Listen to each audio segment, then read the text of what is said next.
তৃতীয় পার্টের শুরুতেই আমরা দেখতে পাই সুইয়াও এসেছিল সেই অ্যাসাসিনদের ধরতে যারা রাজকুমারীকে ধরে নিয়ে যাচ্ছিল।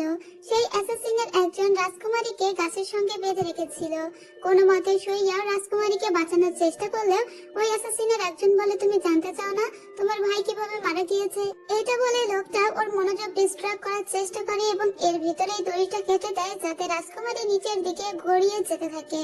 কিন্তু সুইয়াও রাজকুমারীকে ধরে ফেলে এবং সুইয়াও রাজকুমারীকে বাঁচাতে গিয়ে নিজে কিছুক্ষণের জন্য অজ্ঞান হয়ে যায়।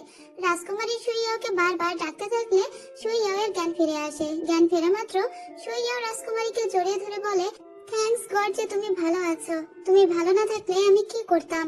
আর কখনো এরকম ফাঁদে পড়বে না।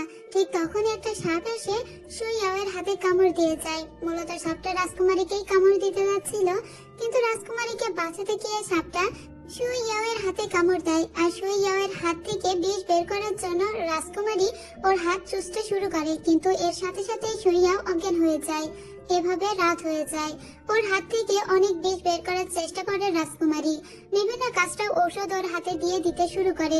সুইয়াওয়ের রাত্রে অনেক ঠান্ডা লাগলে রাজকুমারী নিজের গায়ের কোট খুলে সুইয়াওকে দিয়ে দেয়। এতেও না হলে রাজকুমারী নিজে ওকে জড়িয়ে ধরে। এদিকে সুইয়াও ঘুমের ঘরে স্বপ্ন দেখছিল যে হঠাৎ করে রাজা ওকে ডেকে পাঠিয়েছে। গিয়ে ও দেখতে পায় রাজা শিনচেনের এবং রাজকুমারীর বিয়ে ঠিক করেছে। এতে ওর খুবই রাগ হয়ে যায়, ওর খুব মন খারাপ হয়ে যায়। ঘুমের ভিতরেই ও অনেক হাঁপাতে লাগে। এরপরে ও এটাও স্বপ্ন দেখে যে শিনচেন ওর সামনেই রাজকুমারীর সঙ্গে রোম্যান্স করে বেড়াচ্ছে। এতে ওর মেজাজ আরো গরম হয়ে যায়। সাথে সাথে ওর জ্ঞান ফিরে আসে। জ্ঞান ফেরা মাত্রই ও রাজকুমারীকে জড়িয়ে ধরে, কিন্তু রাজকুমারীকে জড়িয়ে ধরে ও সামনের দিকে দেখতে পায় যে শিনচেন দাঁড়িয়ে আছে। মূলত এটা ছিল বিভ্রম। ও যে এখন ঘোরের ভিতরে ছিল, ওর হাতে যেহেতু অনেক বিষাক্ত একটা সাপ কেটেছে সেজন্য ও অনেক ঘোর ঘোর দেখছিল। রাজকুমারী ওকে দেখায় আর বলে, দেখো এখানে কেউ নেই, কিন্তু তারপরে ও বারবার বলছিল ওখানে শিনচেন দাঁড়িয়ে আছে। শিনচেন তোমার সঙ্গে অনেক খারাপ করার চেষ্টা করছে। ও বিভিন্ন রকমের ইলিউশন দেখতে পায় এবং এই ভ্রমের ভিতরেই ও সোজা রাজকুমারীর কাছে চলে যায় এবং শিনচেনকে দেখানোর জন্য রাজকুমারীকে কিস করতে শুরু করে এবং খুব ফোর্সফুলি ও এটা করছিল। এরপরে রাজকুমারীকে ধরেও বলে, তুমি শুধু আমার আর কারো নাও। এটা বলে আবারও অজ্ঞান হয়ে যায়। রাজকুমারী মনে মনে অনেক কিন্তু খুশি হয় যে ছেলেটা ঘুমের ঘরেও তাকে এত ভালোবাসা দিচ্ছে। এদিকে আমরা শিনচেনকে দেখতে পাই এ সারা রাত ধরে খুঁজে বেড়াচ্ছিল রাজকুমারীকে, কিন্তু কোথাও রাজকুমারীর সন্ধান না পেলে সকালবেলা দেখা যায় যে রাজকুমারী একটা ঝিলের ধারে বসে মুখ ধুচ্ছে। তখনই ও রাজকুমারীর দেখা পায়। এদিকে সুইয়াও এর জ্ঞান ফিরে এসেছিল। ও ঠিক মতোই সমস্ত কিছু মনে করতেও পেরেছিল, কিন্তু চোখের সামনে এখন আবার শিনচেনকে দেখে ওর রাগ হয়ে যায়। শিনচেনকে বলে, তোমার আগেই তোমার বোনকে আমি খুঁজে পেয়েছি। তাই শিনচেনের সামনে দিয়ে রাজকুমারীকে নিয়ে চলে আসে সুইয়াও। রাজকুমারীকে প্রতিমধ্যে সুইয়াও বলে, তোমার পায়ে আমি একদিন যে ঘাঁটাটা বেঁধে দিয়েছিলাম সেটা খোলার সময় এসে গিয়েছে, এটা আর কোনো প্রয়োজন নেই। রাজকুমারী বলে, কিন্তু এটা তোমার কাছ থেকে পাওয়া আমার প্রথম লাভ টোকেন, তাই এটা আমি খুলতে চাই না। সুইয়াও বলে, কিন্তু এটা তো আসামিদের পায়ে পরানো হয়, এটা তোমার পায়ে পরানো আমার ঠিক হয়নি। কিন্তু রাজকুমারী তখন চাবিটা নিয়ে বলে, যেদিন আমার মনে হবে আমি এটা খুলবো সেদিনই আমি খুলবো, এই যে চাবিটা রেখে দিলাম। এরপরে রাজকুমারী ওর সঙ্গে অনেক ন্যাকামি করতে থাকে এবং বোঝাতে থাকে আমি তোমাকে কত ভালোবাসি। আর সুইয়াও কিন্তু আর ভালোবাসা কোনো প্রকাশই করছিল না, কারণ একদম ভালোভাবে ওর জ্ঞান ফিরে এসেছিল। তবে তার এই পাগলা বউয়ের অনেক পাগলামি সে সহ্য করছিল। রাজকুমারী বাড়িতে ফিরেও খুবই খুশি হয়। ওর সঙ্গে দোকান সু নান্নান দেখা করতে আসে। সু নান্নানের হাতে একটা কাগজ ছিল, মূলত ওটা সেই ডিভোর্স এগ্রিমেন্টের কাগজ, যেটা রাজকুমারী এবং সুইয়া দুজনে মিলে তাওতাওকে দিয়ে লিখিয়েছিল। সু নান্নান সেই কাগজটা আজকে রাজকুমারীকে ফিরিয়ে দিতে এসেছিল, কারণ গতকাল যখনই রাজকুমারীর উপর আক্রমণ হয়েছিল রাজকুমারীর কাছে তখন ওই কাগজটা ছিল। সু নান্নান না থাকলে রাজকুমারীকে কেউ বাঁচাতে পারতো না, কিন্তু সু নান্নানের কারণে রাজকুমারী গতকাল বেঁচে গিয়েছিল এবং রাজকুমারীর হাত থেকে ওই কাগজ পড়ে গিয়েছিল, যেটা সু নান্নান নিজের কাছে রেখে দিয়েছিল। সো নান্নান ওই কাগজটা আজকে রাজকুমারীকে দিতে এসেছিল, কিন্তু কাগজটা দেওয়ার আগে ও হঠাৎ করে রাজকুমারীকে বলে, আচ্ছা ওই অ্যাসাসিন গুলো তোমার উপরে কালকে ওভাবে অ্যাটাক কেন করলো? কালকে তোমার জন্মদিন ছিল, তো এই বাড়ির সব দিকে তো গার্ড থাকার কথা ছিল, কিন্তু ওইখানে গার্ড কেন ছিল না? যে অঞ্চল দিয়ে ওই অ্যাসাসিনরা তোমাকে অ্যাটাক করার চেষ্টা করেছিল, তার মানে আমার মনে হয় তোমাকে টোপ হিসেবে ব্যবহার করা হয়েছে। নিশ্চয়ই সুইয়া তোমাকে টোপ হিসেবে ব্যবহার করেছে যাতে সে তার ভাইয়ের হত্যাকারীদের ধরতে পারে, কারণ সে মনে করে তোমাকে যারা ধরতে আসে এবং তার ভাইকে যারা মেরেছে তারা একই গ্রুপের লোক। এটা শুনে রাজকুমারীরও সন্দেহ হয় এবং তার মনে হয় যে আসলেই তাকে টোপ হিসেবে ব্যবহার করা হয়েছে। তার মনটা একদম ভেঙে গিয়েছিল। এদিকে সুনান্নান সেই কাগজটাও আর ফিরিয়ে দিতে ভুলে গিয়েছিল। সুনান্নান সুইয়াওয়ের উপর খুবই রেগে গিয়েছিল। সে লুওজির সঙ্গেও গল্প করছিল আর বলছিল সুইয়াও এটা তার স্ত্রীর সঙ্গে কিভাবে করতে পারে। রাজকুমারী খুবই ভোলা ভালা একটি মেয়ে, সে কিভাবে রাজকুমারীকে টোপ হিসেবে ব্যবহার করতে পারে। এরপরে ও সুইয়াওয়ের কাছেও গিয়ে বলে, তুমি কিভাবে রাজকুমারীকে টোপ হিসেবে ব্যবহার করতে পারো? ও কতটা কষ্ট পেয়েছে জানো? তোমার মতো লোকের বিয়ে করাই উচিত হয়নি। এদিকে আমরা রাজকুমারীকে দেখতে পাই। রাজকুমারী যে সবকিছু জানতে পেরেছে সেটা সুইয়াও বুঝে গিয়েছে। তাই সুইয়াও রাজকুমারীকে এসে সত্যটা বলে আর বলে, সত্যি কথা হলো আমার ভাইয়ের খুনিদের ধরার জন্য আমি তোমাকে টোপ হিসেবে ব্যবহার করেছিলাম, কিন্তু আমি নিজে মনে মনে অনেক কষ্ট পেয়েছি। ঠিক তখনই এখানে সুনান্নান আসে আর রাজকুমারীকে হাত ধরে টেনে নিয়ে চলে যায়। রাজকুমারীর খুবই খারাপ লাগছিল যে সুইয়াও এত ভালোবেসেছে তাকে, সেই সুইয়াও তার সঙ্গে এরকম করলো। এদিকে সুইয়াওয়ের আন্টি কিন্তু তখনও অজ্ঞান হয়েছিল আর সুইয়াওদের কথা তার আন্টি ঘুমের ঘোরেই শুনে ফেলেছে। এদিকে আমরা রাজকুমারীকে দেখি, ও অনেক স্যাড হয়ে বসেছিল। সুনান্নান ওকে বলে, দেখো তুমি একদম মন খারাপ করবে না, তুমি মনে রেখো সুইয়াও তোমাকে ভালো না বাসলেও আমি তোমাকে ভালোবাসি আর শিনচানও তোমাকে ভালোবাসে। এদিকে আমরা সেই আন্টিকে দেখতে পাই, আন্টির জ্ঞান ফিরে এসেছিল। জ্ঞান ফেরা মাত্রই আন্টি ডেকে পাঠায় সুইয়াওকে আর বলে, তোমাদের ভিতরে কোনো একটা ঝামেলা হয়েছে। আমি যখন অজ্ঞান হয়েছিলাম তখন আমি তোমাদের কথা শুনে বুঝতে পেরেছি। আমি ঘুমের ঘরে যতদিনই তোমাদের কথা শুনেছি তাতে আমি এটা বুঝতে পেরেছি যে তুমি খুব অন্যায় করেছো রাজকুমারীর উপর। সে এই বাড়ির যোগ্য বউ। যাও এক্ষুনি তাকে ফিরিয়ে নিয়ে এসো, না হলে তোমার ওই মুখ আমাকে আর দেখাবে না। এদিকে সুনান্নান অনেক বেশি ড্রাঙ্ক হয়ে গেলে ওকে নিয়ে লুচি চলে যায়। এদিকে রাজকুমারী ভাবতে লাগে যে ও বাড়িতে ফিরে যাবে নাকি আর ফিরে যাবে না। ওদিকে আমরা সুইয়াওকে দেখতে পাই, সুইয়াও গেটের কাছে এসে অনেকক্ষণ দাঁড়িয়ে থাকে রাজকুমারী কখন ফিরবে সেজন্য। এদিকে রাজকুমারী সিদ্ধান্ত নিয়েছে যাই হয়ে যাক না কেন সে আর শো ম্যানশনে ফিরে যাবে না। শিনচেন তখন বলে, বোন আমি আছি তোমার পাশে সারা জীবনের জন্য। তোমার কোথাও যাওয়ার জায়গা না থাকলে তুমি আমার কাছে আসবে, আমি তোমাকে সাদরে গ্রহণ করব। কিন্তু তখনই উঠে দাঁড়ায় রাজকুমারী আর বলে, আমাকে শো ম্যানশনে ফিরে যেতেই হবে। আমাকে এটার অ্যান্সারটা নিতেই হবে যে কেন আমাকে এভাবে টোপ হিসেবে সে ব্যবহার করলো। এরপরে ও শো ম্যানশনে ফিরে আসে।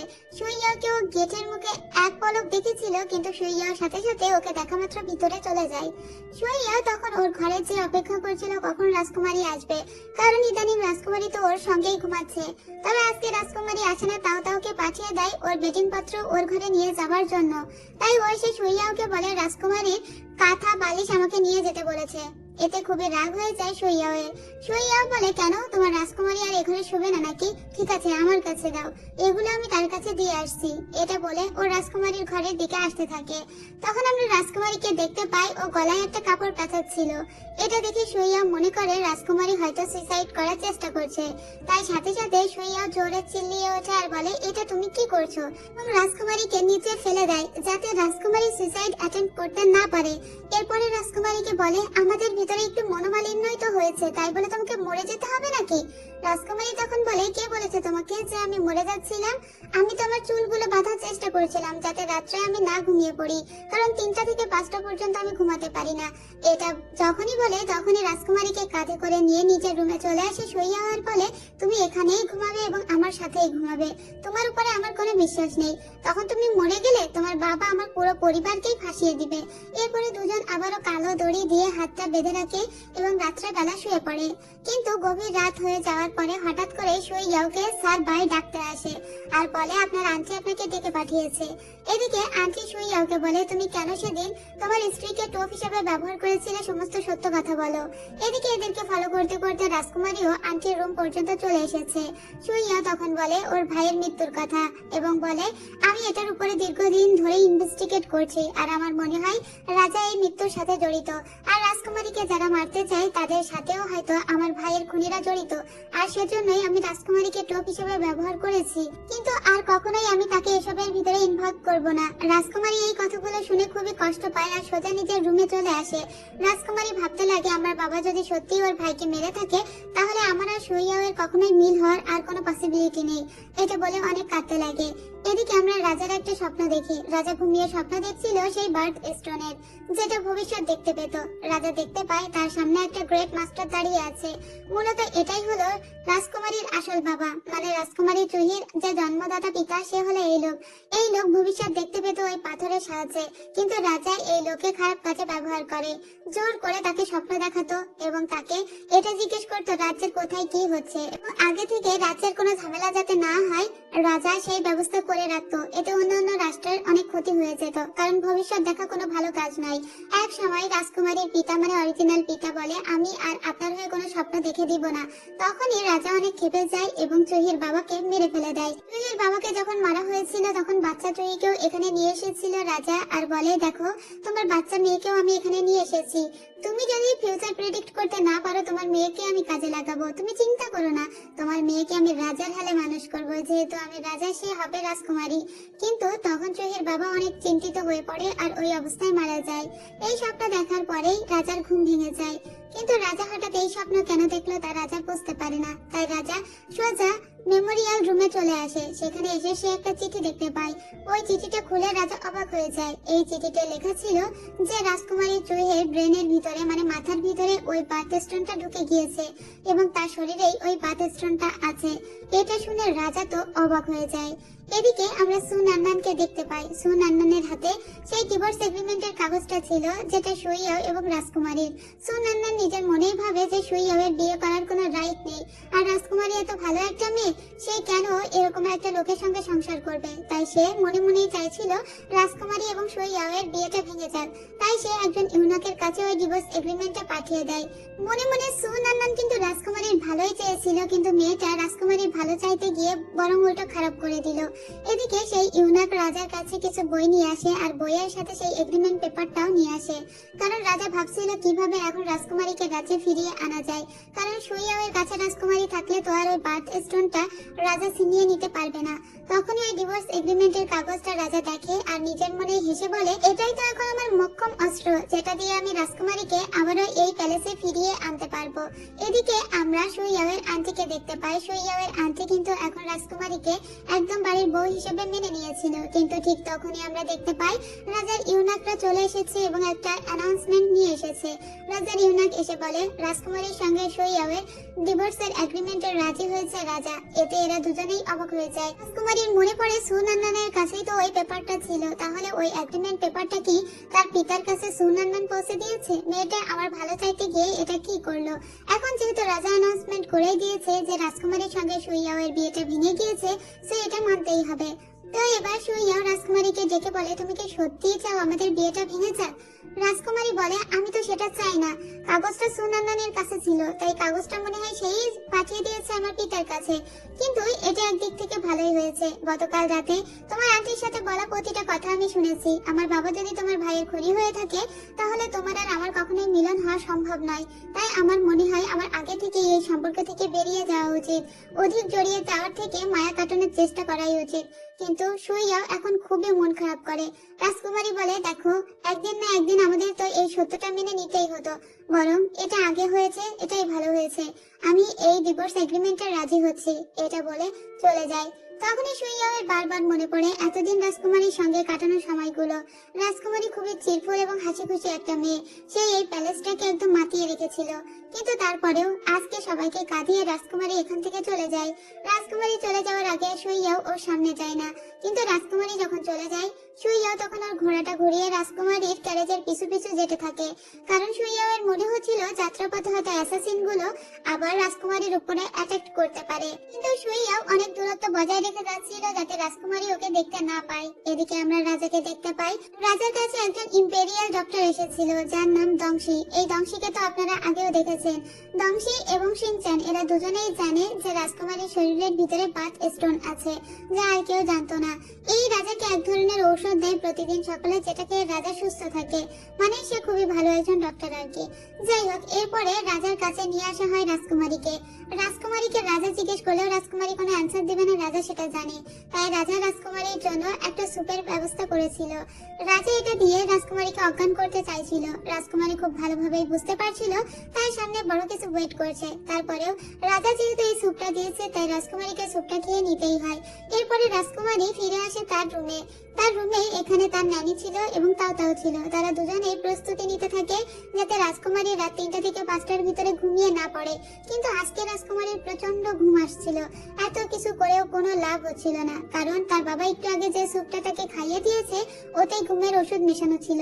রাজকুমারী বসে বসে তুলতে থাকে আর দূর থেকে এই দৃশ্য দেখতে পায় সুইয়াও। সুইয়াও বুঝতে পারে না যে রাজকুমারী এভাবে এখানে বসে দুলছে কেন। রাজকুমারী পড়ে যাচ্ছিল, ঠিক তখনই সুইয়াও এসে রাজকুমারীকে ধরে ফেলে। এরপরে সুইয়াও রাজকুমারীকে তার বিছানায় নিয়ে যায়। ওখানে যাওয়ার পরে রাজকুমারীকে সুন্দর করে শুইয়ে দেয়। তাও এখানে এসে দেখে যে সুইয়াও চলে এসেছে, তাই তাও এখান থেকে চলে যায়। কারণ তাও জানে সুইয়াও যখন রাজকুমারীর পাশে থাকে তখন রাজকুমারী ঘুমালেও কোনো স্বপ্ন দেখে না। তাই তো সুইয়াও সারা রাত ওখানে পাহারা দিতে থাকে, কিন্তু রাজকুমারী আবার এলোমেলো কাজ কারবার করতে থাকে। সকাল হওয়ার আগে সুইয়াও এখান থেকে চলে যায়। সকাল হওয়ার পরে রাজকুমারী তাওকে জিজ্ঞেস করে গত রাত্রে কি হয়েছিল, কিন্তু তাও বলে না যে সুইয়াও এখানে এসেছিল, কারণ সুইয়াও যাওয়ার আগে বলে গিয়েছে যাতে রাজকুমারী জানতে না পারে যে সুইয়াও এখানে এসেছিল। কিন্তু রাজকুমারী নিজের মনে এটা বুঝতে পেরেছে যে তার পিতা হয়তো বুঝে গিয়েছে তার ভিতরে বাথ স্টোনটা আছে, সেজন্যই তার পিতা তার পিছনে উঠে পড়ে লেগেছে। তখনই আমরা দেখতে পাই এখানে কনসার্ট সু নামের একটা মহিলা এসেছে, যে তার বাবার বিবাহিত স্ত্রী, মানে উপপত্নী আর কি। তো এই মহিলা এখন আবার রাজকুমারীর জন্য একটা বুড়ো লোককে ঠিক করেছে, যার সঙ্গে রাজকুমারীকে সে বিয়ে দিতে চায়। কিন্তু রাজকুমারী কনসার্ট সুকে অনেক অপমান করে এখান থেকে বের করে দেয় আর বলে যে কোনোভাবেই সে এই মুহূর্তে বিয়ে করবে না। এই কথা আবার শিনচ্যান জানতে পেরেছে। শিনচ্যান জানা মাত্রই এক গাদা পাত্র নিয়ে হাজির হয়ে যায় তার বোনের সামনে। ওই বুড়ো লোকের কাছে বোনকে বিয়ে দেবার থেকে এখান থেকে পাত্র দেখে নির্বাচন করা ঢের ভালো। এবার রাজকুমারীকে বলে পাত্র নির্বাচন করতে। ঠিক তখনই এখানে চলে আসে সুইয়াও এসে দেখে পাত্রের লম্বা লাইন। এটা দেখে সুইয়াওয়ের গাটা একদম জ্বলে যায়। এদিকে একটা পাত্র পছন্দ হচ্ছিল না রাজকুমারীর। কোনোটা রাজকুমারীর পছন্দ হলেও সেটা আবার পছন্দ হচ্ছিল না তার ভাইয়ের। এদিকে ভিতরে যাওয়ার জন্য চেষ্টা করতে লাগে সুইয়াও, কিন্তু সুইয়াওকে ভিতরে যেতে দেওয়া হয় না। ভিতরে একমাত্র সেই যেতে পারবে যে পাত্র নির্বাচিত হয়ে যাবে। সুইয়াও তখন কি আর করবে, সুইয়াও পাত্রের কাতারে দাঁড়িয়ে পড়ে যে সেও একটা ট্রায়াল দেবে যদি রাজকুমারীর পছন্দ হয়ে যায়। কিন্তু এতক্ষণ তার দাঁড়িয়ে থাকতে ধৈর্য হচ্ছিল না, তাই সেও সোজা ভিতরে চলে আসে। এদিকে রাজকুমারী এবং শিনচ্যান নিজেদের ভিতরে কিছু একটা কথা বলছিল, যেটা ওরা কানে কানে বলছিল। দূর থেকে সুইয়াও এটা দেখে অন্য কিছু ভেবেছিল, তার মনে হয়েছিল ওরা অন্য কিছু করছে। তাই সুইয়াও দ্রুত করে এখানে এসে শিনচ্যানকে দূরে সরিয়ে দেয় আর রাজকুমারীকে ধরে বসিয়ে দেয়। শিনচ্যান এবং সুইয়াওয়ের ভিতরে এখন তো একটা চোখাচোখি দ্বন্দ্ব বেঁধে যায়। তারা দুজনে রাজকুমারীকে নিয়ে টানাটানি শুরু করে, কিন্তু রাজকুমারী তাদের দুজনের উপরে তেজ দেখে ওখান থেকে বাইরে বের হয়ে চলে আসে। ঠিক তখনই রাজার ইউনাক রাজকুমারীকে ডাকে আর বলে আপনাকে আপনার পিতা ডেকে পাঠিয়েছে। এখন রাজা ওকে আজকেও সেই স্যুপটা খেতে বলে। রাজকুমারী কাঁদে, তারপরে ওকে সেই স্যুপটা খেতে হয়। এদিকে আমরা দেখি রাজ্যে আবারও কিছু অ্যাসাসিন এসেছিল এবং সুইয়াও ওদের সবাইকে আজকে কিন্তু ধরেই ফেলেছে, কিন্তু তারপরেও ওই অ্যাসাসিন গুলো কোনো রকমে এদের চোখ ফাঁকি দিয়ে চলে যায়। তখন তাও হঠাৎ করে আসে সুইয়াওয়ের কাছে এবং ডেকে পাঠায়। এদিকে আজকে সুইয়াও বুঝতে পারে যে আসলে রাজকুমারী সেদিন যে বলেছিল তার ভিতরে একটা বার্থ স্টোন আছে সেটা সত্যি, কারণ তাও আজকে এটা খুব ভালো করে সুইয়াওকে বলে দেয়। এবং ও যদি স্বপ্ন দেখে আর সেই স্বপ্ন যদি ভঙ্গ হয়ে যায় তাহলে রাজকুমারী যে কোনো প্রাণীতে পরিণত হয়ে যাবে এবং রাজকুমারী ভবিষ্যৎ দেখতে পায়। এই সমস্ত কথা আজকে সুইয়াওয়ের খুব ভালোভাবেই মাথায় গেঁথে যায় এবং সুইয়াও বুঝতে পারে রাজকুমারীর পাশে ঘুমালেই একমাত্র রাজকুমারী কোনো স্বপ্ন দেখে না। আজকে রাজকুমারী আবারও একটা নতুন স্বপ্ন দেখছিল, যেখানে সে একটা ব্যাটল ফিল্ড দেখতে পাচ্ছিল। আজকে স্বপ্নটা একটু বেশি ভয়ানক ছিল। তখনই সুইয়াও চুরি করে রাজকুমারীর রুমে আসে, কারণ রাজা সবাইকেই বারণ করে দিয়েছে যে কেউ রাজকুমারীর রুমে যাবে না, কারণ রাজা জানতে চায় রাজকুমারী কি স্বপ্ন দেখেছে। তখন সুইয়াও এসে রাজকুমারীকে থামানোর চেষ্টা করে। রাজকুমারীর ঘুম ভাঙাতে না পারলে সে একটু অন্য রুলস ফলো করে তার ঘুম ভাঙিয়ে দেয়। রাজকুমারীর তখন স্বপ্নটা ভেঙে যায়। ঠিক তখন একটা অ্যাসাসিন রাজকুমারীর রুমে প্রবেশ করে। এই অ্যাসাসিন তো জানতো না যে এখানে আগে থেকে লুকিয়ে আছে সুইয়াও। ওই অ্যাসাসিন আর কেউই ছিল না, এটা ছিল দংশি, যে হলো ইম্পেরিয়াল ডক্টর। দংশিকে দেখা মাত্রই সুইয়াও বলে তুমি এখানে এই কাপড় পরে এসেছো। দংশি তখন বলে আমি আসলে রাজকন্যাকে একটা ঔষধ দিতে এসেছিলাম, কারণ আমি তো জানি রাজকুমারীর শরীরের ভিতরে বাথ স্টোন আছে, সে ফিউচার দেখতে পায়। একমাত্র আমি এবং শিনচ্যান এই কথা জানি, আর কেউ জানে না। রাজকুমারী যাতে কোনো স্বপ্ন না দেখে সেজন্যই তো এই ঔষধটা আমি দিতে এসেছিলাম। রাজা সবাইকেই তার রুমে ঢুকতে বারণ করে দিয়েছে, সেজন্যই আমি লুকিয়ে এভাবে এসেছি। আপনি আমাকে ভুল বুঝবেন না জেনারেল শু। এবার সুইয়াওয়ের মনে মনে একটু খটকা লাগে। ও ওষুধটা নিয়ে নেয়, কিন্তু এই ওষুধটাও রাজকন্যাকে খাওয়ায় না, কারণ এটাকে পরীক্ষা করতে হবে। ও এই দংশী লোকটাকে অতটাও বিশ্বাস করলো না। সুইয়াওয়ের মনে হচ্ছিল এই লোকটার আলাদা করে কোনো মোটিভ আছে, আর শুরু থেকে আমারও মনে হচ্ছিল ওই লোকটাই হয়তো হতে পারে ভিলেন। যাই হোক, সকালবেলা রাজকুমারী যখন ঘুম ভেঙে যায়, রাজকুমারী দেখে যে সে কোনো স্বপ্ন দেখেনি, একটা স্বপ্নের অর্ধেক দেখেছিল যেটা মিনিংলেস। তখন ওর মনে হয় যে এখানে সুইয়াও এসেছিল। ও তাওতাওয়ের কাছে জিজ্ঞেস করলে তাওতাও বলে যে হ্যাঁ, সুইয়াও এসেছিল, কিন্তু সে বলতে নিষেধ করেছিল। যাই হোক, এদিকে সুইয়াওকে দেখে সে বাইকে বলে দেয় যেভাবেই হোক দংশী লোকটার সমস্ত ব্যাকগ্রাউন্ড খুঁজে বের করতে। এর পরের দৃশ্যে আমরা দেখতে পাই রাজকুমারী একটা কাজের মহিলার ড্রেস পরে নিয়েছে। মূলত সেই রাজ্য থেকে এখন পালাতে চায়, আর শিনচান ওকে সাহায্য করছে, কারণ রাজা ওর উপরে উঠে পড়ে লেগেছে। তবে যখনই রাজকন্যা পালাতে যাবে তখন সে রাজার লোকজনদের কাছে ধরা পড়ে যায়। আর ঠিক এই মুহূর্তেই আমরা অন্য একটা রাজ্যের রাজকন্যা এবং রাজকুমারকে দেখতে পাই, যারা এই রাজ্যে শান্তি চুক্তির জন্য এসেছিল। আর এখানকার রাজকন্যার নাম হলো নাসি। যাই হোক, সেই নাসি প্রথম যাত্রায় রাজকুমারীকে বাঁচিয়ে দেয়। রাজকুমারী আজকে তো পালাতে পারে না। এটা হলো নাসি, যার পুরো নাম ইনফান্টা নাসি, আর ওই লোকটা হলো ওই নাসির ভাই। এরা দুজন মিলে শি জাও নামের একটি দেশ চালায়। আর এই হলো রাজকন্যা নাসি, যার পুরো চেহারা এটাই। যাই হোক, সে রাজকন্যাকে এই যাত্রায় বাঁচিয়ে দেয়। এদিকে রাজকন্যাকে তার পিতা মানে রাজা ডেকে পাঠিয়েছে। রাজা বলে, তুমি কি পালানোর চেষ্টা করেছিলে? তুমি যদি মনে করো তুমি পালিয়ে বেঁচে যাবে তাহলে তুমি ভুল ভাবছো, আর এমনটা করার সাহস করবে না। এদিকে এরা দুইজন এসেছিল এই রাজ্যে শান্তি চুক্তির জন্য, কিন্তু ভিতরে তাদের অন্য প্ল্যান ছিল। তো নাসি কিছুদিনের ভিতরেই খুব ভালো সম্পর্ক করে নেয় রাজকুমারীর সাথে। এদিকে আমরা আবার সুইয়াওকে দেখতে পাই যে দংশীর পিছনে অনেকক্ষণ ধরে লেগেছিল, মানে দংশীর ঠিকুচি কুষ্টি সে উদ্ধার করতে চাইছিল, কিন্তু তেমন কিছুই সে খুঁজে পায় না। তাই দংশের চেম্বারেই চলে আসে দংশীকে একটু ঝালাই করার জন্য, কিন্তু এখানেও এসে তেমন কিছু পায় না।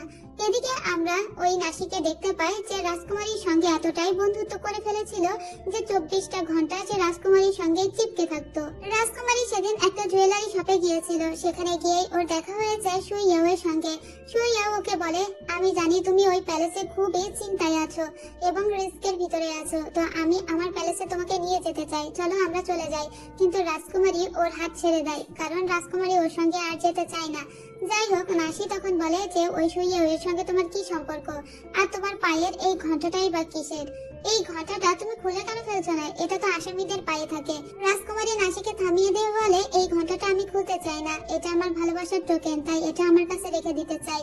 কিন্তু এই নাসির স্বভাবটা ছিল একটু অন্যরকম। এ মূলত মনে মনে অনেক কিছুই প্ল্যান করছিল এবং রাজকুমারীকেই কাজে লাগাচ্ছিল। যাই হোক, রাজকুমারীর সঙ্গে সে 24টা ঘন্টা এর জন্য থাকছিল যাতে রাজকুমারীর ট্রাস্ট সে অর্জন করতে পারে। এদিকে দূর থেকে রাজকুমারী ঘরের ভিতরে কি করছে সেটা দেখছিল দাঁড়িয়ে দাঁড়িয়ে সুইয়াও, কিন্তু এটা আবার দেখে সহ্য হয় না নাসির, তাই সে বাইরে বের হয়ে আসে আর সুইয়াওকে এখান থেকে চলে যেতে বলে। মূলত এই নাসি সুইয়াওকে পছন্দ করে এবং সে একদমই চায় না রাজকুমারীর সঙ্গে কোনো রকমের সম্পর্ক থাকুক সুইয়াও এর। এদিকে রাজকুমারী ও সুইয়াওকে বারবার পিছনে ঠেলে দিচ্ছে, মানে দূরে সরিয়ে দিচ্ছে, কারণ তার মনে হয়েছে এখন তার জীবন রিস্কে আছে আর এতে সে সুইয়াওকে জড়াবে না। এরপরে ওরা সেই স্মৃতি রুমে চলে আসে, মানে মেমোরিয়াল রুমে, যে রুমেই মূলত সুইয়াও এর ভাই আগুনে পুড়ে মারা গিয়েছিল। ওরা এখানে কোনো ক্লু যদি খুঁজে পায় সেজন্য এসেছিল। ঠিক তখনই এখানে আমরা অন্য একজন প্রিন্সকে দেখতে পাই, যেটা রাজার সেকেন্ড সন্তান। তো এই ছেলে এসেছিল নাসির সঙ্গে একটু বোঝাপড়া করতে, কারণ নাসি এবং রাজকুমারী তারা দুজনে মিলে নাকি তার মা কনসর্ট সুইয়ের সঙ্গে খারাপ ব্যবহার করেছে, অর্থাৎ ওই রাজকুমারীর মায়ের সঙ্গে খারাপ ব্যবহার করেছে, তাই সে একটু প্রতিশোধ নিতে এসেছিল, কিন্তু উল্টো সে নাসির হাতেই মার খেয়ে গেল। ঠিক তখনই এখানে সুইয়াও ঢুকে পড়ে। এখানে মূলত সে খুঁজতে চেষ্টা করেছিল যে কোথায় রাজকুমারী আছে, কারণ রাজকুমারী এই স্মৃতি রুমে কোনোভাবেই থাকতে পারে না। সুইয়াও চাচ্ছিল তার ভাইয়ের মৃত্যুর সমস্ত রহস্য উদ্ঘাটন সে একাই করবে, এর ভিতরে রাজকুমারীকে জড়াবে না। তাই সে এসে রাজকুমারীকে বলে, আপনি এক্ষুনি এখান থেকে বের হয়ে যান। তখনই এখানে এসে সে প্রিন্সকে দেখতে পায়, মানে সেকেন্ড প্রিন্সকে দেখতে পায়। তখনই রাজা এই রুমের দিকে আসছিল, তাই ওরা চারজনই লুকিয়ে পড়ে। একদিকে রাজকুমারীকে টেনে নিয়েছিল সুইয়াও, আর অন্যদিকে নাসি এবং সেকেন্ড প্রিন্স লুকিয়ে পড়েছিল একটা জায়গায়। রাজা তখন এই মেমোরিয়াল রুমে প্রবেশ করে। মূলত রাজা প্রতিদিনই এই মেমোরিয়াল রুমে প্রবেশ করত। মেমোরিয়াল রুমটা হলো সেই জায়গা যেখানে রাজ পরিবারের অতীতে যেসব লোকজন মারা গিয়েছে তাদের স্মৃতি স্তম্ভ রাখা হয়। রাজা তাদেরকে কুর্নিশ করতে আসতো। এখানে আবার নাসিকে দেখে সেকেন্ড প্রিন্স নাসির প্রেমে পড়ে যায়, কিন্তু নাসি তো ছিল আবার খুবই রক্ষিত স্বভাবের একটি মেয়ে। যাই হোক, আর রাজা এখানে অনেকক্ষণ টাইম স্পেন্ড করছিল, যেটা আবার ভালো লাগছিল না সুইয়াও এর।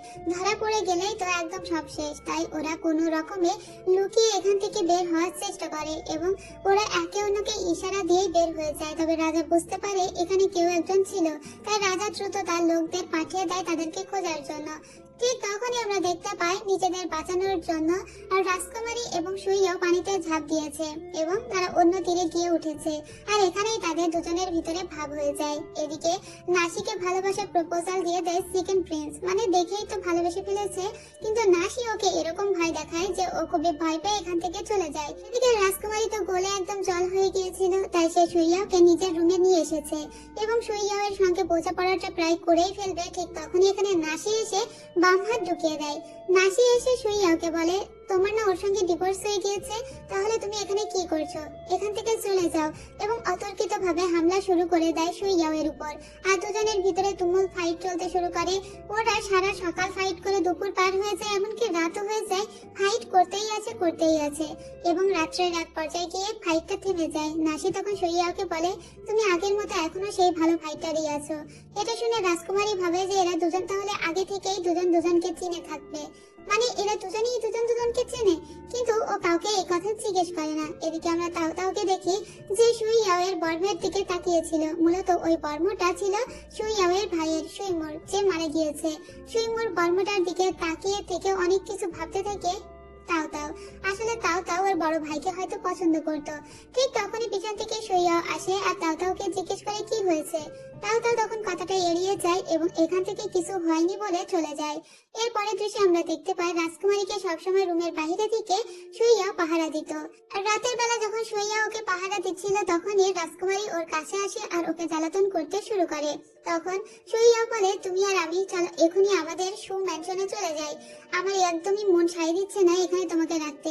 তখন সুইয়াওকে রাজকুমারী জিজ্ঞেস করে, তুমি কি নাসিকে আগে থেকেই চেনো? ওর সঙ্গে তোমার কি সম্পর্ক? তখন ওকে জড়িয়ে ধরে সুইয়াও বলে, আগে থেকে চিনি বলতে একবার সিংহ শহরে আমাদের যুদ্ধ হয়েছিল আর তখন ওকে আমি দেখেছিলাম, তো সেখানেই চিনি, এর বাইরে কোনো সম্পর্ক নেই আমাদের। রাজকুমারীর মনে মনে সন্দেহ হচ্ছিল যে ওদের ভিতরে কোনো আগে সম্পর্ক ছিল কিনা, কিন্তু এই কথা শোনার পরে রাজকুমারীর মন ভালো হয়ে যায় যে না, ওদের ভিতরে কোনো সম্পর্ক ছিল না। সুইয়া রাজকুমারীকে বলে, এখন আমার একটাই চিন্তা, তোমাকে এই রাজ্য থেকে বের করে আমার প্রাসাদে নিয়ে যাব, কিন্তু সেটা কিভাবে নিয়ে যাব? চলো আমরা একটা প্ল্যান করি, তুমি তোমার বাবাকে বলবে যে তুমি প্রেগন্যান্ট, আর তাহলেই হয়ে যাবে। কিন্তু রাজকুমারী বলে, যদি ইম্পেরিয়াল ডক্টর আমাকে টেস্ট করে তাহলেই তো বোঝা যাবে যে আমি প্রেগন্যান্ট নই।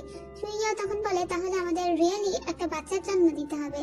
আর এই কথা বলার সাথে সাথে রাজকুমারী ওখান থেকে দৌড়ে চলে যায় এবং অনেক লজ্জা পেতে থাকে। এদিকে রাজা নাসিকে ডেকে পাঠিয়েছিল। রাজা নাসিকে বলে তার দুইটা রাজপুত্র থেকে যে কোনো একজনকে বিয়ে করতে, তাহলে দুই রাজ্যের ভিতরে শান্তি চুক্তি প্রতিষ্ঠিত হবে। এখন সেকেন্ড রাজপুত্র তো নাসিকে বিয়ে করতে চায়, কিন্তু নাসি বিয়ে করতে চায় জেনারেল সুকে, এবং সে রাজার সামনেই জেনারেল সুকে চেয়ে বসে। জেনারেল সু কিংবা রাজকুমারী কেউ এই কথা জানে না।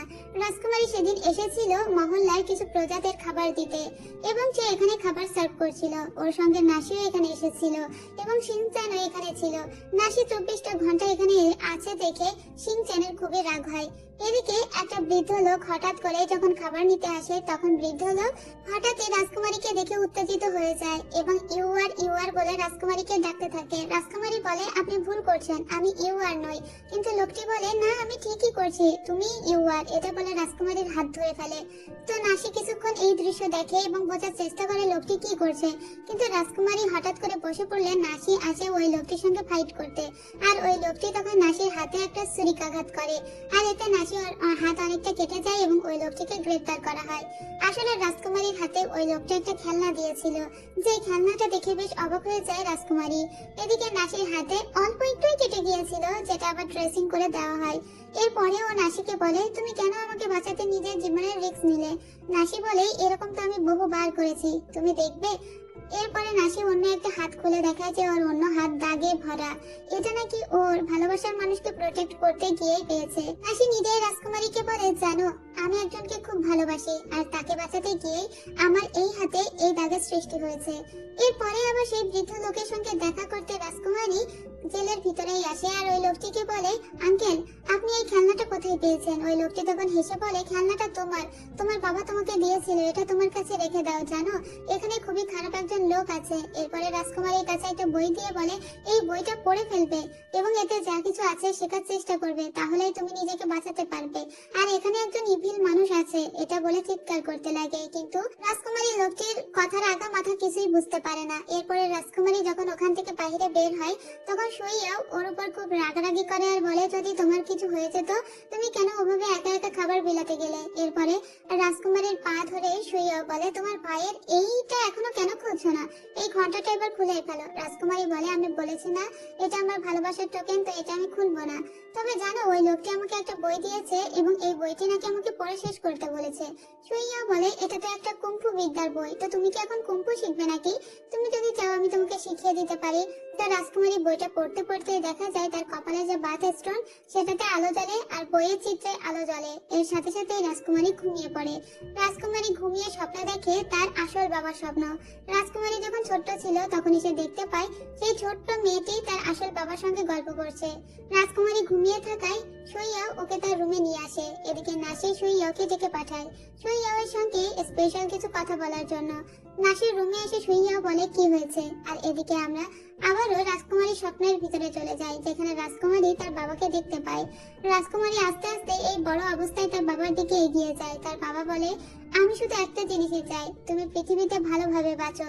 আর কুমারীর হাতে তার বাবা একটা বই দিয়ে বলে, এই বইটা পড়ে ফেলবে এবং এই বইটাই পারে তোমাকে বাঁচাতে।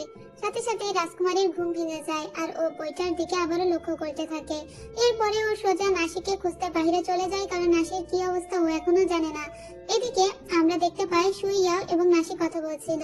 নাসি বলে, আমি রাজকুমারীর অলরেডি বিশ্বাস অর্জন করে ফেলেছি, তাকে বাঁচাতে গিয়ে আমি নিজের হাত কেটেছি। দেখো এখন রাজকুমারীকে আমি একটু ব্ল্যাকমেইল করলেই সে তোমাকে আমাকে দিয়ে দিবে। এটা বলে জোর করে সুইয়াকে জড়িয়ে ধরে। ঠিক তখনই ওখানে রাজকুমারী আসে আর এই দৃশ্য দেখতে পায়। রাজকুমারী ওখান থেকে চলেই যাচ্ছিল, তখন সুইয়া ওকে আটকানোর চেষ্টা করে, কিন্তু সাথে সাথেই রাজার ইউনাক তখন কিছু অ্যানাউন্সমেন্ট নিয়ে এখানে চলে আসে। রাজার ইউনাক এসে জানায় যে রাজা সুইয়াওয়ের সঙ্গে নাসির বিয়ে ঠিক করেছে এবং এটা একটা ইম্পেরিয়াল ডিক্রি। তো সুইয়া কোনোভাবে এটাকে ডিসএগ্রি করতে পারবে না। এই ডিক্রি পড়ার সাথে সাথেই অবাক হয়ে যায় সুইয়া। আসলে নাসি যে সেদিন রাজার কাছে সুইয়াকে চেয়েছিল, রাজা কিন্তু এটাতে রাজি হয়ে গিয়েছে। এরপরে সুইয়াওয়ের দিকে তাকিয়ে থাকে রাজকুমারী আর সুইয়াও তাকিয়ে থাকে রাজকুমারীর দিকে। রাজকুমারীর তো মনে মনে একদম খুব খারাপ লাগে আর মনটা ভেঙে চুরমার হয়ে যায়। রাজকুমারীকে বোঝানোর চেষ্টা করার জন্য ওর পিছে আসতে লাগে সুইয়া, কিন্তু রাজকুমারী আজকে আর ওর কোনো কথা শুনতে চায় না। সুইয়া বলে, তুমি বিশ্বাস করো নাসির সাথে আমার কোনো সম্পর্ক ছিল না। ওই রাজ্যের ভিতরে যখন ঝগড়া হয়েছিল তখনই ওই মুহূর্তে আমরা জিম্মি করে রেখেছিলাম নাসিকে, আর সেখান থেকেই তো নাসি আমার হাতে জিম্মি হয়েছিল। এর বাইরে আমাদের কোনো সম্পর্ক ছিল না। কিন্তু এর পরেও রাজকুমারী বলে, এখন তো কিছুই করার নেই, যেহেতু আমার পিতা এই বিয়েটা গ্রান্টেড করে দিয়েছে, সো বিয়ে তো তোমাকে করতেই হবে। এখন থেকে ওর খুব মন খারাপ থাকে এবং ও মনে মনে ভাবতে লাগে যে আসলে কি ওদের কোনো সম্পর্ক ছিল না। এবার নাসি এসে নিজের মতো করে গল্প করতে থাকে রাজকুমারীর সঙ্গে আর বলে, যখন আমাকে জিম্মি করে রাখা হয়েছিল তখন সবাই আমার সাথে খারাপ ব্যবহার করতো আর বারবার জেনারেল শু আমাকে বাঁচাতো। তো একদিন জেনারেল শুকে আমি উল্টো বাঁচিয়েছিলাম, মানে সে আমাকে বাঁচাতে গিয়ে অজ্ঞান হয়ে যায়, তো আমি তাকে শেল্টার দিই। তবে সেদিন একটা ভাল্লুক এসে আমার হাতে কামড় দেয়, তাকে বাঁচাতে গিয়ে আমার হাতের এই অবস্থা। আমি তোমাকে বলেছিলাম না আমি একটা মানুষকে খুব ভালোবাসতাম, সেটা হলো জেনারেল শু। তবে যখন আমি আমার দেশে ফিরে যাই তখন গিয়ে দেখতে পাই আমার দেশের সমস্ত মানুষ মরে ছারখার হয়ে গিয়েছে। তাই তো আমার তোমাদের দেশের প্রতি অনেক রাগ থাকে আর সেখান থেকে জেনারেল শুকে আমি ছেড়ে দিই। তবে এখন আমি আবার জেনারেল শুকেই যাচ্ছি। নাসি রাজকুমারীকে এটাও বলে যে জেনারেল শুয়েরও তার প্রতি একটা ফিলিংস তো ছিলই। রাজকুমারী এই কথা বিশ্বাস করে না। রাজকুমারী বলে, আগে আমি ওর কাছ থেকে শুনবো, মানে সুইয়াও এর কাছ থেকে শুনবো। সুইয়া তখন একটা মিশনে যাচ্ছিল, ঠিক তখনই রাজকুমারী এসে ওকে বলে, তোমার কাছে আমার একটা প্রশ্ন করার আছে। তখন ঘোড়ার উপর থেকে নেমে পড়ে সুইয়া আর বলে, কি হয়েছে? রাজকুমারী বলে, নাসি কি সত্যি শুধুই তোমার জিম্মিদার ছিল আর কিছুই সম্পর্ক ছিল না তোমার সাথে? তখন আবার জেনারেল বলে, মানে জেনারেল শু বলে, শুধু ওটুকুই সম্পর্ক ছিল, আর কি সম্পর্ক থাকবে? এখন আমি একটু বিজি আছি, তুমি ফিরে যাও প্যালেসে। এরপরে লুচিকে দিয়ে ওকে পাঠিয়ে দেয় প্যালেসে। নাসি তখন লুজির কাছে জিজ্ঞেস করে ওরা কি মিশনে গিয়েছে। লুজি তখন বলে, আসলে ওরা ওই অ্যাসাসিনদের ধরতে গিয়েছে যে অ্যাসাসিনরা রাজকুমারীর উপর বারবার অ্যাটাক করে। এরপরে রাজকুমারী এটা শুনে বলে আমাকে সেই জায়গায় নিয়ে চলো। আর নাসিও এদের হেল্প করার জন্য সেই জায়গাতেই এসেছে, কারণ ওই অ্যাসাসিনদের সন্ধান পেয়ে গিয়েছিল এরা। নাসি এখানে এসেছে এদের হেল্প করতে। সুইয়াও একা ওদের সঙ্গে ফাইট করে পারবে না, কিন্তু নাসি আর সুইয়াওকে পাশাপাশি ফাইট করতে দেখে আবারও রাজকুমারীর মন ভেঙে যায়। রাজকুমারীর মনে হচ্ছিল তারা একে অন্যের জন্য একদম পারফেক্ট, বরং রাজকুমারী ওদের মাঝে দেয়াল হয়ে আছে। রাজকুমারী এদের দুজনকে এত ইন্টিমেট দেখে এখান থেকে দৌড়ে চলে যায়, কিন্তু রাজকুমারীর পিছু পিছু তখন সুইয়াও দৌড়াতে থাকে। এদিকে আমরা একজন অ্যাসাসিনকে দেখতে পাই যে পালিয়ে বাঁচতে পেরেছিল, এবং সে অ্যাসাসিনের লিডারের কাছে আসলে অ্যাসাসিনের লিডার এই লোকটিকে মেরে ফেলে আর বলে তুমি অনেক সিক্রেট জানতে, তাই তোমাকে বাঁচিয়ে রাখা ঠিক হবে না, এটা বলে ওকে মেরে ফেলে। এদিকে রাজকুমারীর কাছে নাসি আবারও আসে। এই নাসি মেয়েটা রাজকুমারীকে একদম পাগল করে দিচ্ছিল, সব সময় রাজকুমারীর ভিতরে উল্টো পাল্টা ঢোকানোর চেষ্টা করছিল। এটা বোঝানোর চেষ্টা করছিল যে আমি এবং সুইয়াও কতটা পারফেক্ট, দেখো তুমি এসবের ভিতরে ঢুকো না রাজকুমারী, এরকম আর কি। কিন্তু রাজকুমারী কি বলবে, রাজকুমারী সুইয়াওকে নাসির থেকে বেশি বিশ্বাস করে। যাই হোক, এভাবে টানাপোড়েনের ভিতরে চলছিল তাদের সময়। একদিন তারা সু ফ্যামিলিতে আসে। মূলত রাজকুমারীকে নিয়ে শিনচেন এসেছিল সুইয়াওয়ের সঙ্গে বোঝাপড়া করতে, কিন্তু এখানে এসে আবারও অনর্থক ঘটে যায়। এখানে দেখা যায় যে সুইয়াওয়ের আন্টি তো খুব বেশি করে রাজকুমারীকে তাদের পরিবারের বউ হিসেবে চাই, কিন্তু নাসি এখানে এসেছিল আবারও পাগলা দিতে। সুইয়াওয়ের সঙ্গে রাজকুমারীর যখনই কোনো কিছু ঠিকঠাক হয়ে যাবে তখনই নাসি এসে পাম হাত ঢুকিয়ে দিচ্ছিল। তো নাসিকে সুইয়াও বলেই দেয় যে আমি তোমাকে বিয়ে করব না, রাজা চাইলেও আমি তোমাকে বিয়ে করব না। কিন্তু নাসি বলে দেখো আমি আমার জীবন দিয়ে তোমাকে বাঁচিয়েছি, তুমি তো আমার কাছে ঋণী, তাই বিয়ে করে তুমি সেই ঋণ শোধ করো। আর ওদের দুজনের হাত ধরা অবস্থায় রাজকুমারী আবারও দুজনকে দেখে ভুল বোঝে। আবারও রাজকুমারী ভুল বুঝে এখান থেকে চলে যায়। রাজকুমারীর মন এবার পুরোপুরি ভেঙে গিয়েছিল। নাসি আবারও গিয়ে রাজকুমারীর কানে উল্টো পাল্টা বলতে থাকে আর রাজকুমারীকে বলে দেখো আমি আমার জীবন দিয়ে সুইয়াওকে বাঁচিয়েছি, আবার তোমাকেও একবার বাঁচিয়েছি, আর জীবন বাঁচানোর প্রতিদান হিসেবে সে চায় সুইয়াওকে যেন রাজকুমারী ছেড়ে দেয়। এরপরে রাজকুমারী সোজা আসে দংশের কাছে, কারণ নাসি নাকি ইদানিং রাতের বেলা ঘুমাতে পারছে না, তাই সে রাজকুমারীকে বলেছে দংশের কাছ থেকে ঘুমের ওষুধ নিয়ে যেতে। তাই ও ঘুমের ওষুধ নিয়ে যেতেই এসেছিল, এবং সে কিন্তু খুব ঠিকঠাক দেখে শুনে ঘুমের ওষুধটা নিয়ে যায় আর ওয়াইনের ভিতর মিশিয়ে সেটা দেয় নাসিকে। নাসি এটা খেয়েই ঘুমিয়ে পড়ে, আর নাসি সেদিন বলে দেয় রাজকুমারীকে যে সে সুইয়াওকে বিয়ে করবে।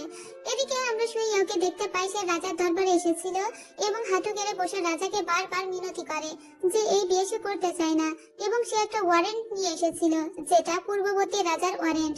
পূর্ববর্তী রাজার সু ফ্যামিলিকে উপহার স্বরূপ এই ওয়ারেন্টটা দিয়েছিল। এই ওয়ারেন্ট এরকম একটা ওয়ারেন্ট, যদি কেউ জীবন মরণ সিচুয়েশনে থাকে সে যদি বর্তমান রাজাকে ওই ওয়ারেন্টটা দেখায় তাহলে বর্তমান রাজা পর্যন্ত ওই ওয়ারেন্টটাকে ডিনাই করতে পারবে না, মানে ওই ওয়ারেন্টের শক্তি এতটাই ছিল। আর আজকে ওই ওয়ারেন্টটা সুইয়াও শুধুমাত্র এই বিয়েটা ভাঙার জন্যই দিয়ে এসেছে। কিন্তু রাজা খুবই ক্ষেপে যায় সুইয়াওয়ের উপরে আর বলে তুমি এই ওয়ারেন্ট নিয়ে আমাকে ভয় দেখাচ্ছ, এই বিয়ে কোনো মতেই আমি ভাঙবো না। কিন্তু সুইয়াও বলে সেই যে শহরে আমার পরিবারের অধিকাংশ মানুষজন মারা গিয়েছে, সেই শহরের একটা মেয়েকে আমি কোনোভাবেই বিয়ে করতে পারবো না। তবে রাজা ওর উপর রেগে যায় আর বলে তুমি এখান থেকে চলে যাও। এদিকে রাজকুমারী চুপচাপ বসেছিল তার রুমের ভিতরে, আর তখনই সুইয়াও রাজকুমারীর সঙ্গে দেখা করতে আসে। কিন্তু রাজকুমারী সুইয়াওয়ের সঙ্গে ভালো করে কথা পর্যন্ত বলতে চাইছিল না। তারপরেও সুইয়াও রাজকুমারীকে বলে যে আমি এই বিয়েটা ভাঙার অনেক চেষ্টা করছি, তুমি আমার উপর বিশ্বাস তো রাখো। তো রাজকুমারী সুইয়াওয়ের কোনো কথাই আজকে আর শোনে না। রাজকুমারী ওর পা থেকে সেই ঘন্টাটা খুলে ফেলেছে অবশেষে, আর সেই ঘন্টাটা ওই সুইয়াওয়ের দিকে বাড়িয়ে দিয়ে বলে এই ঘন্টাটা আমি তোমাকে ফিরিয়ে দিচ্ছি, আমাদের লাভ টোকেন অবশেষে তোমার কাছে ফিরে গেল, যে জিনিস তোমার সেই জিনিস তোমারই থাক, তুমি এখান থেকে চলে যাও। তখন সুইয়াও রেগে চলে যায়। তখন সুইয়াওয়ের যে সার্ভেন্ট ছিল বাই, সেই বাই এসে রাজকুমারীর কাছে আর বলে কিছু কথা আপনাকে না বললেই নয়। পূর্ববর্তী রাজা একটা ইম্পর্টেন্ট ওয়ারেন্ট দিয়ে গিয়েছিল সু ফ্যামিলিতে। সু ফ্যামিলি সেই ওয়ারেন্টটা কিন্তু তাদের জীবন মরণ সিচুয়েশনে শুধু কাজে লাগাতে পারবে, কিন্তু সুইয়াও সেই ওয়ারেন্টটা বিয়েটা ভাঙার জন্য কাজে লাগিয়েছে। তারপরেও আপনার পিতা বিয়ে ভাঙতে নারাজ। সুইয়াও আপনার জন্য এত কিছু করলো, অথচ আপনি সুইয়াওকে ভুল বুঝছেন। এবার মন একদম গলে যায় রাজকুমারী তখন মনে পড়ে সুইয়াওয়ের সঙ্গে কাটানো সমস্ত সময়, তাই ও দৌড়ে সু ম্যানশনে চুরি করে চলে আসে আর সুইয়াওকে বলে আমি সমস্ত বিভেদ ভুলে গিয়েছি, আমি জানি তুমি আমাকে অনেক ভালোবাসো আর আমি তোমাকে সব থেকে বেশি বিশ্বাস করি, আর তাই আমি সারা জীবন তোমার সাথেই থাকতে চাই, চলো আমরা দুজনে পালিয়ে যাই। সুইয়াও হেসে বলে পালিয়ে গেলে হবে নাকি, আমরা রাজাকে কনভিন্স করে তারপরে একে অন্যকে বিয়ে করব।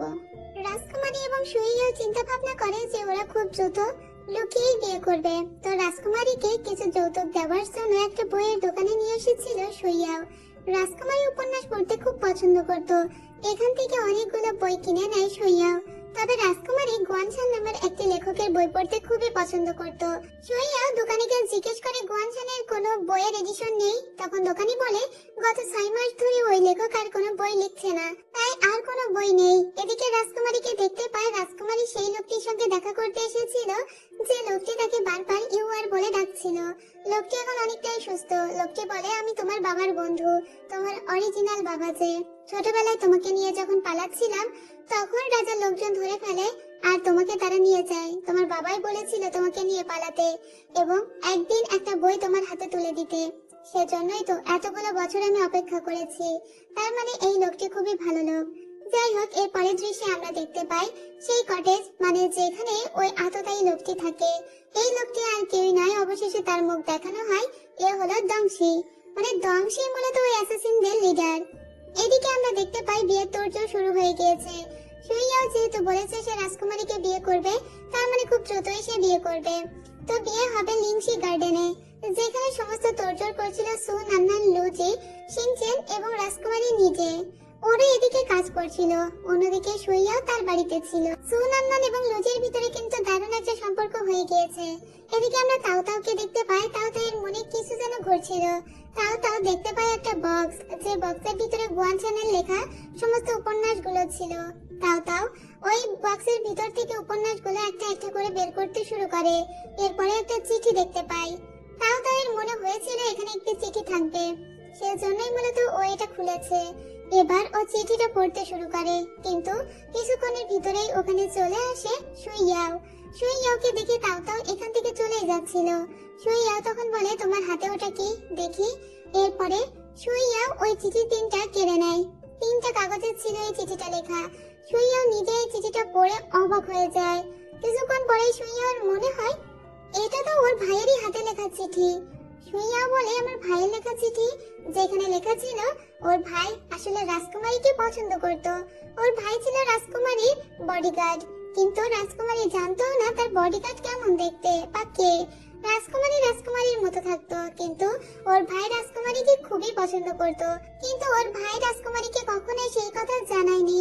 তাও তাও মনে করতো যে হয়তো সুইমু তার দিকে তাকায় বা তাকে পছন্দ করে, কিন্তু তাও তাও পরে বুঝতে পারে সুইমু আসলে রাজকুমারীর দিকে তাকায় এবং সে রাজকুমারীকেই পছন্দ করে। এবার তাও তাওয়ের দিকে তাকিয়ে সুইয়াও বলে, তুমি এই সমস্ত ঘটনা জানা সত্ত্বেও আমাকে কেন কখনো বলনি? তাও তাও বলে, 6 মাস আগে মেমোরিয়াল রুমে হঠাৎ করে রাজকুমারী চলে গিয়েছিল, আর রাজকুমারী সেদিন আবারও পশুতে পরিণত হয়েছিল, কারণ তার স্বপ্ন ভঙ্গ হয়েছিল। জেনারেল সুইমু কিন্তু সবসময়ই জানতো যে রাজকন্যা স্বপ্ন ভঙ্গ হলেই এরকম পশুতে পরিণত হয়। তাই রাজকন্যাকে জেনারেল শু নজরে নজরে রাখছিল এবং আমি জেনারেল শুকে নজরে নজরে রাখছিলাম, মেমোরিয়াল রুমের ভিতরে যাতে কেউ না আসতে পারে। তখনই আমি বুঝতে পারি যে জেনারেল শু রাজকন্যাকে কতখানি পছন্দ করে। তো অনেকক্ষণ পরে দেখা যায় নাচতে নাচতে হঠাৎ করেই ক্লান্ত হয়ে পড়ে রাজকন্যা। রাজকন্যা পড়ে যায় আর ওই রুমে আগুন ধরে যায় এবং রাজকন্যার কারণেই আগুনটা ধরে গিয়েছিল। সাথে সাথেই সুইমু মেমোরিয়াল রুমের ভিতর থেকে রাজকন্যাকে বাইরে নিয়ে এসে তাও তাওকে বলে, ওকে এক্ষুনি এখান থেকে নিয়ে যাও আর কাউকে এই ঘটনা জানাবে না। এরপরে আবারও রুমের ভিতরে ঢুকে যায় জেনারেল শু, কারণ ওখানে অনেকগুলো মেমোরিয়াল ট্যাবলেট রাখা ছিল, সেগুলো স্মৃতি স্তম্ভ। সেগুলোকে বাঁচাতেই জেনারেল শু ওর ভিতরে যায় এবং জেনারেল শু মারা যায়। পরে তাও তাও এসে দেখে জেনারেল শু মারা গিয়েছে। এটা কোনোভাবেই তাও তাও মেনে নিতে পারেনি, কারণ তাও তাও জেনারেল শুকে অনেক ভালোবাসতো। সে কখনো এটা মানতেই পারেনি যে জেনারেল শু এইভাবেই মারা যাবে। এবং ওই রুমে কিভাবে আগুনটা লেগেছিল সেটা একমাত্র তাও তাও জানতো। সুইয়াও জিজ্ঞেস করে, ওই রুমে আগুনটা তার মানে লাগিয়েছিল রাজকুমারী নিজেই। এতকাল আমি যে লোকটিকে খুঁজে আসছি কে আমার ভাইকে মেরেছে, সেটা তার মানে রাজকুমারী, যাকে আমি এত ভালোবেসেছি। তাও তাও বলে, রাজকুমারীর কোনো দোষ নেই। রাজকুমারী যখন ট্রান্সফর্ম হয়, মানে সে যখন পশুতে পরিণত হয়, তার কিছুই মনে থাকে না। কিন্তু তারপরেও এইসব কথা আজকে আর মন গলে না জেনারেলের। এদিকে রাজকন্যা তো রেডি হচ্ছে, একটু পরেই জেনারেল তাকে বিয়ে করতে আসবে। তার মনে কত সুখ, কিন্তু আজকে তার কপালে ছিল সব থেকে বড় দুর্ভোগ।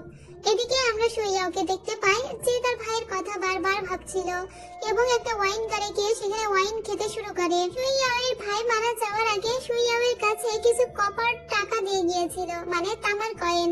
তাও এখানে আসে সুইয়াওয়ের সঙ্গে কথা বলতে, কিন্তু সুইয়াও তাওকে বলে দেয় গিয়ে তোমার রাজকুমারীকে বলে দাও আমি বিয়ে করতে যাব না, সে যেন আমার জন্য ওয়েট না করে।